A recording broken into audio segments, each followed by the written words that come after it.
आज हम बात करने वाले हैं एक ऐसी जगह के बारे में जिसे दुनिया भर में एशियाज लार्जेस्ट स्लम के रूप में जाना जाता है, धारावी, मुंबई।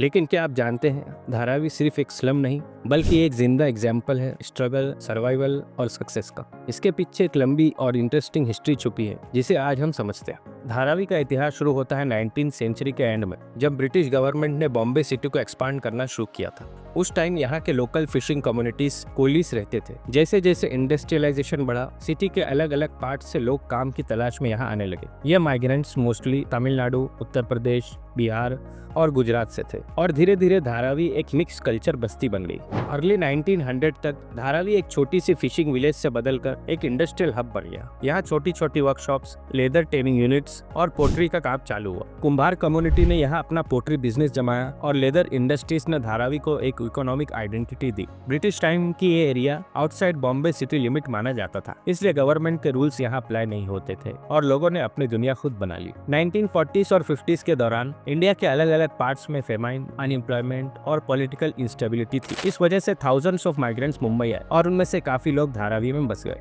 यहाँ उन्हें सस्ते रेंट पर घर मिलता था और अपने छोटे बिजनेस स्टार्ट करने की फ्रीडम भी। धीरे धीरे यहाँ एक सेल्फ सस्टेन्ड इकोसिस्टम डेवलप हो गया। इंडिपेंडेंस के बाद जब मुंबई का एक्सपांशन और तेज हुआ तो धारावी के पास रहने वाले लोगों का प्रेशर बढ़ता गया। अफोर्डेबल हाउसिंग न मिलने के कारण माइग्रेंट्स यहाँ सेटल होने लगे। गवर्नमेंट ने कई बार स्लम क्लियरेंस प्रोजेक्ट शुरू किए, लेकिन धारावी हर बार और बड़ा होता गया। 1980s तक यहाँ की पॉपुलेशन 5 लाख के आसपास पहुँच गई और ये मुंबई का एक इंटीग्रल पार्ट बन गया। 1970s और 80s के दौरान धारावी में कम्युनिटी ऑर्गेनाइजेशंस और एनजीओस का रोल बढ़ा। उन्होंने यहाँ स्कूल्स, हेल्थ कैंपस और विमेन सेल्फ हेल्प ग्रुप्स शुरू किए। इस पीरियड ने धारावी को एक सोशली अवेयर कम्युनिटी बनाया, जहाँ लोगों ने अपनी प्रॉब्लम्स का सोल्यूशन खुद ढूंढना सीखा। ये टाइम था जब धारावी के लोग विक्टिम नहीं बल्कि चेंज मेकर्स बनने लगे। आज धारावी सिर्फ एक स्लम नहीं बल्कि एक मिनी सिटी है। यहाँ लगभग 10,000 से ज्यादा स्मॉल स्केल इंडस्ट्रीज चलती है, जैसे लेदर, प्लास्टिक रिसाइकलिंग और food processing. Daily turnover crore में होता है। यहाँ के लोग मेहनत से अपनी जिंदगी बना रहे हैं और दुनिया के हर कोने से रिसर्चर्स और फिल्म मेकर्स यहाँ आके इसके मॉडल को स्टडी करते हैं।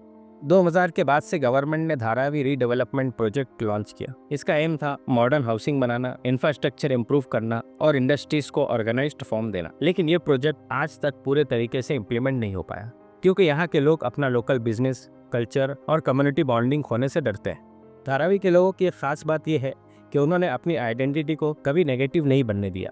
स्लम डॉग मिलीनियर जैसे मूवीज ने धारावी को इंटरनेशनल लेवल पर फेमस किया, लेकिन ग्राउंड रियलिटी ये है कि यहाँ के लोग एंटरप्रेन्योर्स, आर्टिस्ट और वर्कर्स हैं जो हर दिल अपनी मेहनत से मुंबई को चलाते हैं। तो दोस्तों, धारावी एक रिमाइंडर है कि पॉवर्टी के बीच भी डिग्निटी और डिटर्मिनेशन जिंदा रह सकती है।